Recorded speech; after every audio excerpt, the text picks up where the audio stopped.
और इस वक्त की बड़ी खबर आपको बता दें, जम्मू कश्मीर में रोशनी जमीन घोटाले के आरोप में बर्फीली वादी में अब सरगर्मी बढ़ गई है।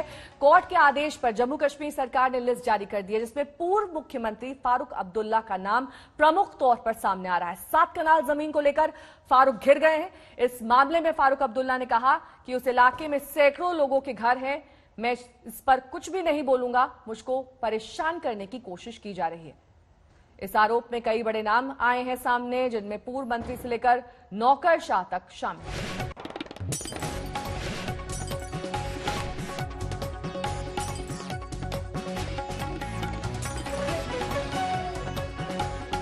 जंगल की जमीन पर घर बनाने का आरोप, जिसको लेकर अब घिर गए हैं पूर्व सीएम फारूक अब्दुल्ला। उन्होंने हालांकि ये कहा है कि उन्हें परेशान करने की ये साजिश है।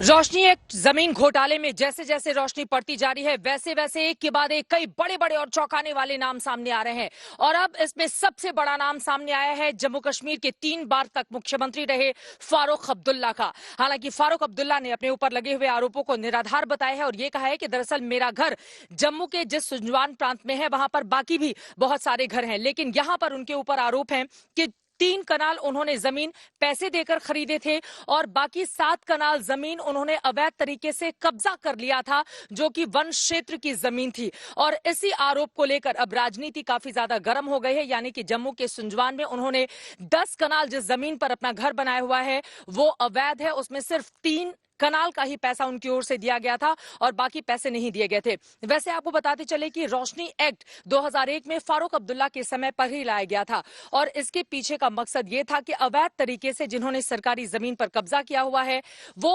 वर्तमान समय में यानी कि उस समय के हिसाब से पैसे देकर उसको अनाधिकृत कब्जे को लीगलाइज किया जाए और उस पैसे को इकट्ठा करके 25,000 करोड़ रुपए जल विद्युत परियोजना में लगाया जाए। इसके अलावा दूसरा मकसद ये था जो गरीब लोग थे उनको कम से कम रहने के लिए आवास दे दिए जाए और उनसे थोड़े थोड़े पैसे इकट्ठे कर लिए जाए। लेकिन जो रसूखदार लोग थे यानी कि नेता, नौकरशाह, इन तमाम लोगों ने अपने अपने प्रभाव का इस्तेमाल करते हुए उस एक्ट में परिवर्तन किया। पहली कट ऑफ फारूक अब्दुल्ला साहब की ओर से साल 1990 रखी गई थी, लेकिन उसके बाद की सरकारों की ओर से यानी कि मुफ्ती सईद की ओर से 2004 में और गुलाम नबी आजाद की ओर से 2007 में उस एक्ट में परिवर्तन कर दिया गया।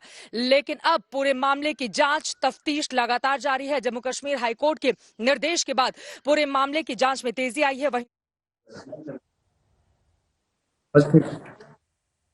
जो भी इसमें लिप्त होगा, इस घोटाले में शामिल होगा, उसको छोड़ा नहीं जाएगा। और माना यह जा रहा है कि आगे आने वाले वक्त में कुछ बड़े नाम सलाखों के पीछे भी हो सकते हैं। हालांकि फारूक अब्दुल्ला की ओर से सफाई दी गई है कि दरअसल मेरे ऊपर जितने भी आरोप लगाए गए हैं वो पूरी तरह से गलत हैं, निराधार हैं। चुनावों के मद्देनजर इस तरह की बातें की जा रही हैं जिसमें जरा भी सच्चाई नहीं है। लेकिन फिलहाल मुश्किलें यहां पर फारूक अब्दुल्ला की बढ़ती हुई दिखाई दे रही हैं। अब जैसे जैसे जांच आगे बढ़ेगी, आगे क्या होता है इस पर लगातार आज तक की नजर बनी रहेगी। चित्रा त्रिपाठी, आज तक। कोरोना महामारी के बीच एक अच्छी खबर आपको बता दें, देश में बहुत जल्द वैक्सीन आने की उम्मीद है। कोरोना वैक्सीन कब तक उपलब्ध हो सकेगी, इस विषय पर देश के स्वास्थ्य मंत्री डॉक्टर हर्षवर्धन ने क्या कुछ कहा, सुनिए। आधिकारिक रूप से, क्योंकि आप देश के स्वास्थ्य मंत्री हैं, पूरी सिचुएशन आप हमें बताएं वैक्सीन को लेकर। कई विदेशी कंपनियों ने दावा किया है, कोई 90%, को 94.5% एफिकेसी का दावा कर रहा है। हिंदुस्तान में वैक्सीन को लेकर मामला कहां पहुंचा है, और फिर आखिर में हमें बताइए कि कब तक हम ये माने, क्या 2021 के जनवरी में, फरवरी में, मार्च तक कुछ भी जो आप आधिकारिक रूप से पुष्ट तरीके से हमारे दर्शकों को वैक्सीन पर बताएं। देखिए, आपने अपने सवाल में वैक्सीन के ऊपर केंद्रित रहने के लिए कहा। आपने उल्लेख किया कोई विदेशी कंपनियां क्लेम्स कर रही हैं, तो जो विदेशी कंपनियां जो कुछ भी कह रही हैं उसके बारे में, उनके क्लेम्स के बारे में मुझे कोई कमेंट नहीं करना है। सब अपने अपने तरीके से दुनिया में प्रयास कर रहे हैं। दुनिया में शायद 250 से ज्यादा इस समय वैक्सीन कैंडिडेट्स हैं जो WHO के, अगर आप इंफॉर्मेशन से पे जाएं, और उस 250 कैंडिडेट्स में से 30 कैंडिडेट्स भारत के अंदर हैं और इस 30 में से 5 हमारे क्लिनिकल ट्रायल के विभिन्न फेजेज में हैं। जो विदेशों के अंदर जो मान लीजिए थोड़ा सा ज्यादा समय से पहले कह रहे हैं या अभी ट्रायल्स के फेजेज में चल रहे हैं लेकिन अनाउंसमेंट्स कर रहे हैं, उनके जब तक भारत के अंदर हमारे अपने देश के लोगों के अंदर हमारे ट्रायल्स नहीं होंगे उन वैक्सीन्स के, तब तक हम उनके बारे में पहली बात तो हम लोगों को कोई कमेंट नहीं करना चाहिए। उनमें बहुत सारे टेक्निकल इश्यूज हैं, उनका यहाँ पर कोई चर्चा करने का विषय नहीं है। हमारे लिए हमारे देश में जब भी हम वैक्सीन लोगों को देना शुरू करेंगे तो सबसे बड़ा इश्यू होगा उस वैक्सीन की एफिकेसी और उस वैक्सीन की सेफ्टी। हमारे लिए सेफ्टी का इशू सबसे इम्पोर्टेंट है और इसलिए जो हमारे यहाँ पर अभी 5 वैक्सीन्स जो हैं वो अलग अलग फेजेज में है। 2 इसमें से क्लिनिकल ट्रायल के 3rd फेज में है, उसमें से भी एक थोड़ा सा ज़्यादा एडवांस्ड में है, एक थोड़ा कम है। तो इन सबको अगर मैं बिना किसी कंपनी विशेष का या बिना किसी पर्टिकुलर वैक्सीन का, क्योंकि हर एक वैक्सीन के अपने अपने पहलू हैं, उसकी डिस्क्रिप्शन में जाएंगे तो आपका कार्यक्रम शायद उतना समय भी नहीं दे पाएगा।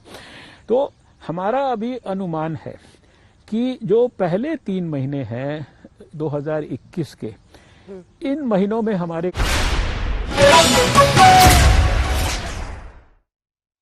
अगर जम्मू कश्मीर में गरीबों के लिए कोई कानून बना होता जमीन देने के लिए तो शायद एक भलाई का काम होता, लेकिन वो परिवार जिसकी 3 पीढ़ियों ने मुख्यमंत्री के रूप में जम्मू कश्मीर पर राज किया, जिनके जमाने में करोड़ों रुपए के घोटाले हुए, उन सब घोटालों को भी रिकॉर्ड तोड़ते हुए ये 25,000 करोड़ रुपए का रोशनी घोटाला ये अपने आप में दिखाता है कि जम्मू कश्मीर को लूटने की कोई कसर नहीं छोड़ी।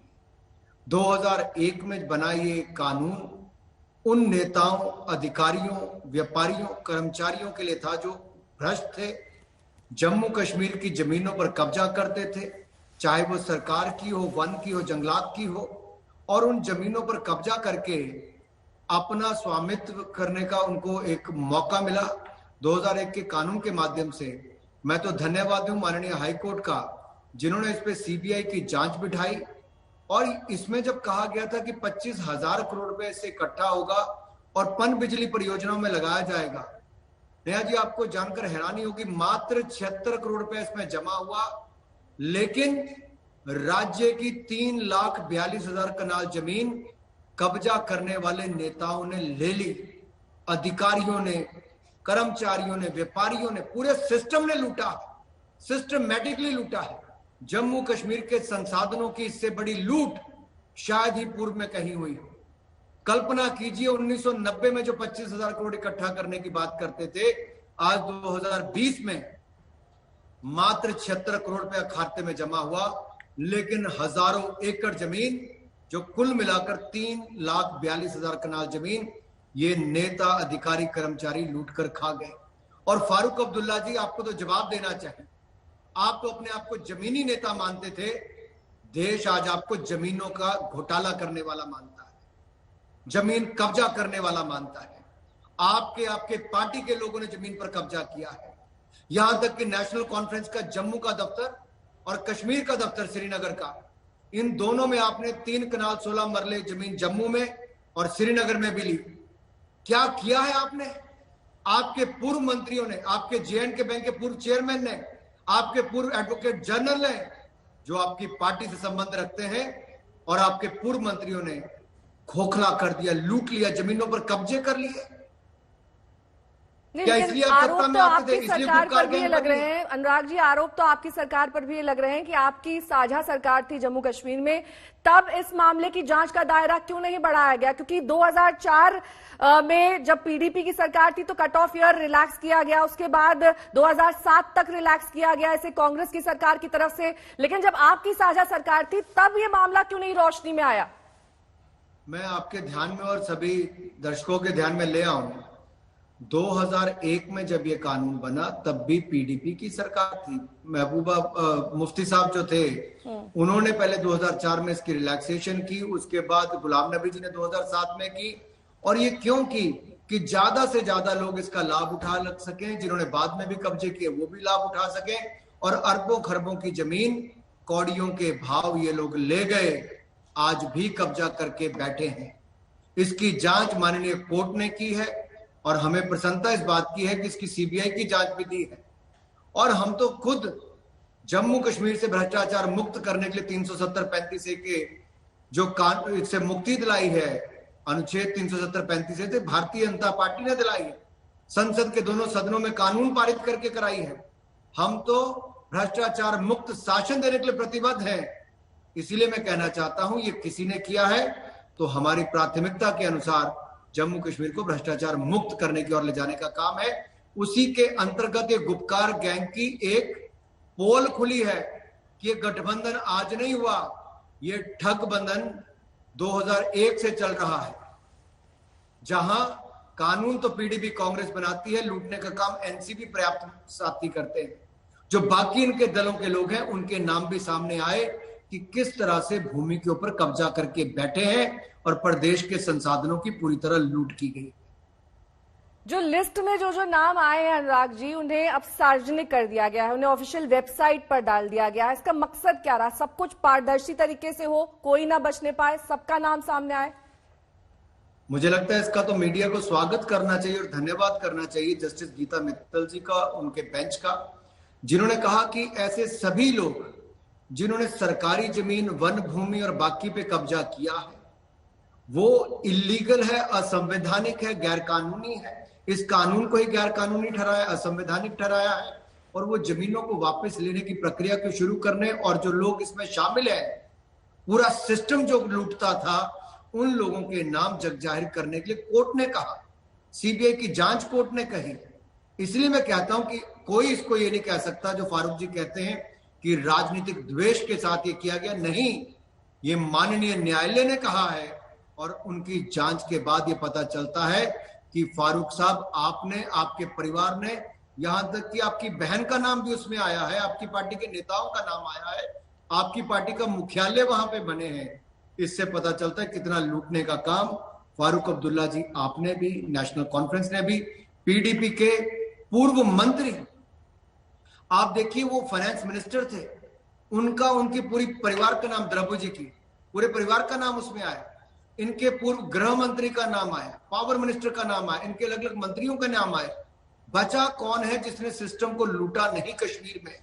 इससे पता चलता है कि अनुच्छेद 370-35 का रोकने के लिए क्यों कहते थे, क्यों नहीं चाहते था कि ना जाए, क्योंकि ये लोग लूटते थे और करप्शन की जांच करने वाला कोई नहीं था। ये सिस्टम में मिली भगत के साथ सब लोग खाते थे। हमने खाने का काम बंद किया तो इन गुपकार गैंग वालों के पेट में दर्द होनी शुरू हुई। मैं तो कहना चाहता हूं, घोटाला एक नहीं कई बार हुए, भ्रष्टाचार के आंकड़े करोड़ों अरबों पार हुए। भ्रष्टाचार की रोशनी से, भ्रष्टाचार की रोशनी में रोशन कर अपना आशियाना जमीन कब्जाने वाले अब गुपकार हुए, अब गुपकार हुए। ये गुपकार गैंग वालों का आधार ही ये है, इकट्ठे मिलकर लूटना, देश को गाली बकना, तिरंगे का अपमान करना, चीन और पाकिस्तान से सहयोग मांगना। नेहा जी, यही बचा है कि भारत को गाली निकालो, भारतीय सेना का कवच लो, लेकिन उनको अपमानित करो। नरेंद्र मोदी जी अरबों खरबों रुपए कश्मीर के विकास के लिए भेजे, लेकिन ये लोग घोटाले करके उसको खाते थे। यहाँ की जम्मू कश्मीर की जमीन को भी नहीं छोड़ा, उसको भी सिस्टमेटिकली खाने का काम इन लोगों ने किया। लेकिन अनुराग जी, अब ये भी बार बार फारूक अब्दुल्ला की ओर से कहा जा रहा है कि वहां पर सिर्फ उन्होंने ही तो गैर कानूनी तरीके से जमीन नहीं अख्तियार की, और लोगों ने भी ऐसा काम किया, उनका ही नाम क्यों प्रमुख तौर पर आ रहा है? और लोगों की शर्ट भी गंदी है। कम से कम ये तो माना कि कब्जा किया है, क्योंकि कोर्ट ने कहा है, जांच हुई है, पूरी सामने रिपोर्ट आई है। एक एक करके नेहा जी सबके नाम सामने आ रहे हैं, लिस्ट वेबसाइट पर डाली गई है, जनता के सामने रखी गई है। पूरा देश जान सकता है कि कश्मीर को लूटने का काम किसने किया है। जम्मू कश्मीर में 3,42,000 कनाल जमीन कौन कांग्रेस के, पीडीपी के, एनसी के और गुपकार गैंग के बाकी नेताओं ने और इनके सदस्यों ने लूटकर खाई है, कब्जा किया है, सिस्टम का पूरा सदुपयोग किया है। इसलिए मैं कहना चाहता हूं, ये जो कहते हैं कि बाकियों ने भी कब्जा है, तो क्या इसका मतलब फारूक अब्दुल्ला जी ठीक हो जाते हैं? अरे आपने जमीनें भी खाई, आप सत्ता में रहे तो आपने सिस्टम में पैसा भी खाया, आप क्रिकेट बोर्ड में रहे तो आपने क्रिकेट एसोसिएशन को भी खोखला कर दिया, जम्मू कश्मीर को। ईडी का मुकदमा आपका वो भी चल रहा है। तो जम्मू कश्मीर में फारूक अब्दुल्ला जी और इनके परिवार ने कितनी लूट की है, इसका खुला उदाहरण मिलता है। नेशनल कॉन्फ्रेंस, कांग्रेस और पीडीपी, ये तीनों प्रमुख दल जब जब सत्ता में आए जम्मू कश्मीर को लूटने का काम किया। इसलिए मैं आपसे अनुरोध करना चाहता हूं और आपके दर्शकों को बताना चाहता हूं, ये गुपकार गैंग का काम लूटने का था, कब्जा करने का था जमीनों पर, फिर कानून बनाकर उसको अपने नाम पर करवाने का था। जो रेट थे सरकारी रेट या जो मार्केट रेट थे उसका मात्र एक अंश भर रेट पर ये मिलना था। इन्होंने वो पैसा भी जमा नहीं करवाया जो हाइडल प्रोजेक्ट्स पर लगना था बिजली पैदा करने पर। रोशनी नाम तो दे दिया लेकिन रोशन इन्होंने केवल अपने ही घरों को किया। ठीक है, बहुत महत्वपूर्ण यहाँ पर आप बातें रख रहे थे, सामने अपना पक्ष रख रहे थे। अनुराग ठाकुर हमारे साथ जुड़ने के लिए बहुत बहुत शुक्रिया आपका।